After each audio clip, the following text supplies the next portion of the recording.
मूंगफली एक ऐसी फसल है जिसे आमतौर पर दुनिया के कई हिस्सों में मूंगफली के नाम से ही जाना जाता है। यह तेल और प्रोटीन का एक महत्वपूर्ण स्रोत है।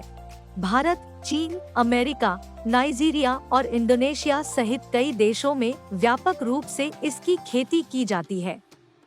भारत में मूंगफली की खेती एक महत्वपूर्ण फसल है, खासकर गुजरात, तमिलनाडु, आंध्र प्रदेश, कर्नाटक, हरियाणा और राजस्थान आदि राज्यों में।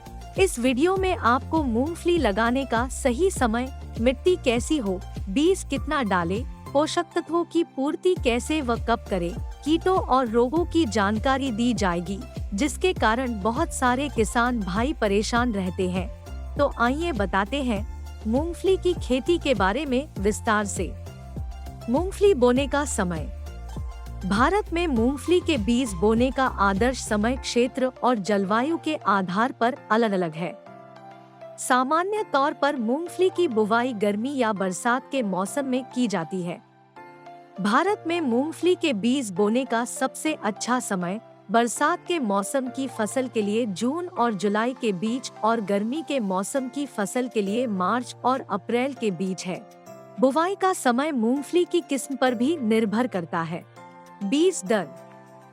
मूंगफली की खेती के लिए बीज दर मिट्टी के प्रकार, जलवायु और मूंगफली की किस्म के आधार पर भिन्न हो सकती है।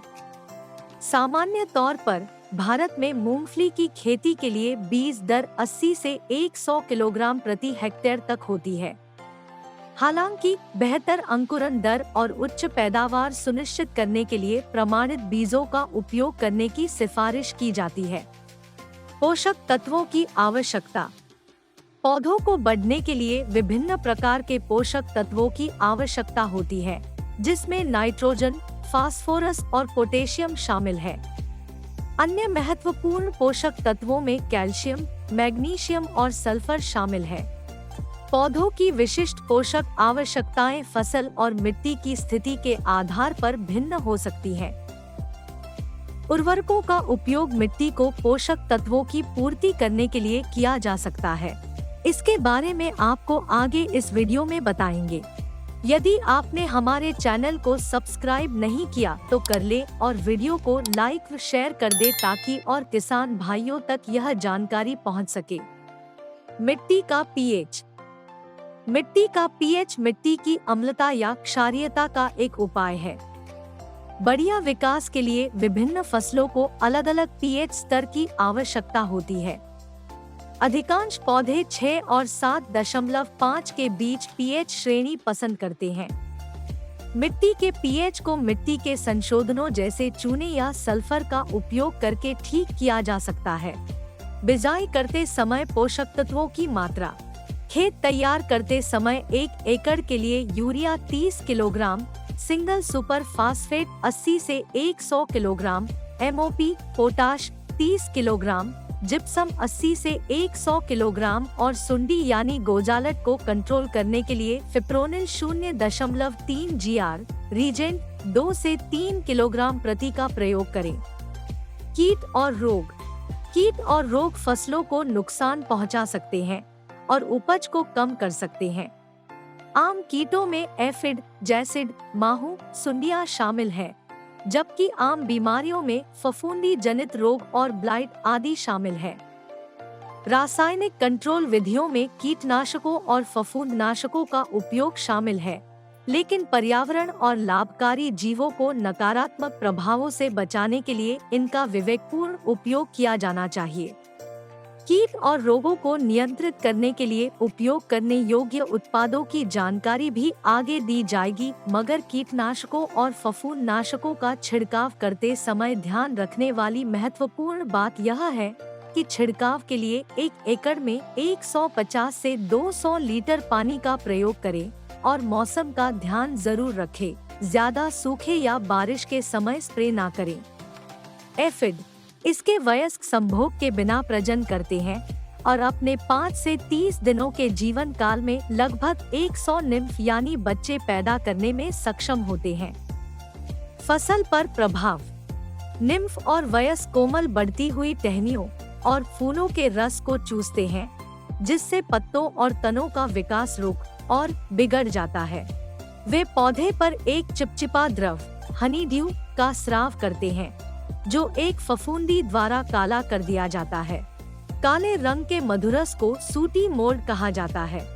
एफिड वायरस जनित रोगों को आगे बढ़ाने में महत्वपूर्ण भूमिका निभाता है, इसलिए इसका नियंत्रण बहुत जरूरी है।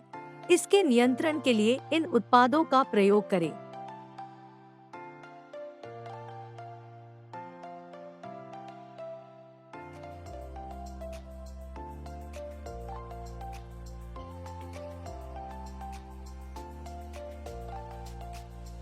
तेला, यह हरे रंग का छोटा कीड़ा होता है।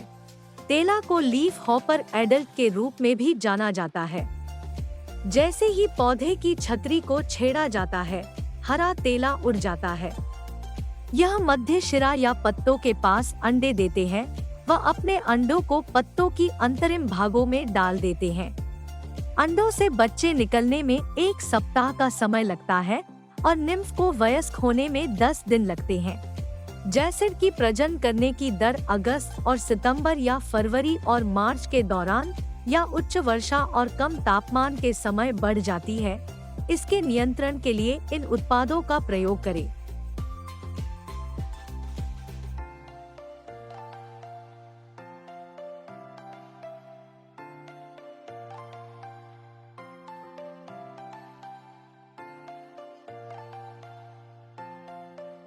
थ्रिप्स, निम्फ और वयस्क पत्तियों की सतह को चीरते हैं और निकलने वाले रस को चूसते हैं, जिसके परिणामस्वरूप पत्तियों की निचली सतह पर सफेद धब्बे बन जाते हैं और नई पत्तियों में विकृति आ जाती है।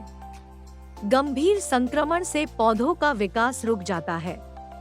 इसके नियंत्रण के लिए इसको कंट्रोल करने के लिए प्रोक्लेम 1 ग्राम प्रति लीटर का प्रयोग करना चाहिए।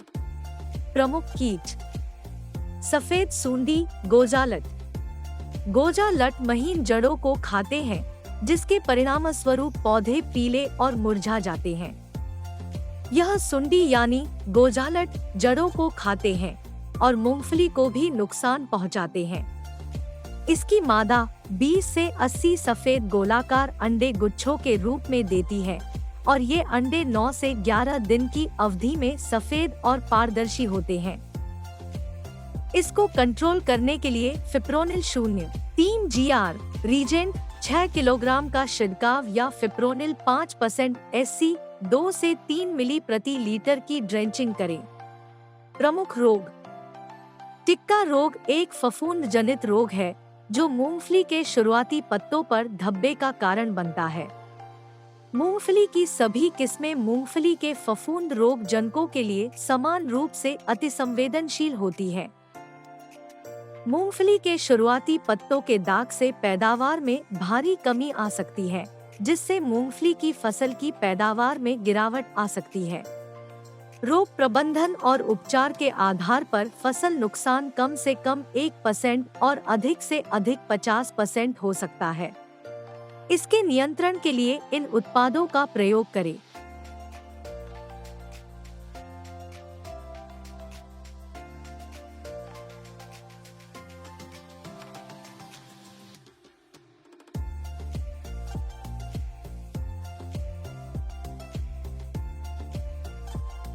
यह ध्यान रखना महत्वपूर्ण है कि रासायनिक कीटनाशकों का उपयोग अंतिम उपाय होना चाहिए, क्योंकि वे पर्यावरण और मानव स्वास्थ्य पर नकारात्मक प्रभाव डाल सकते हैं।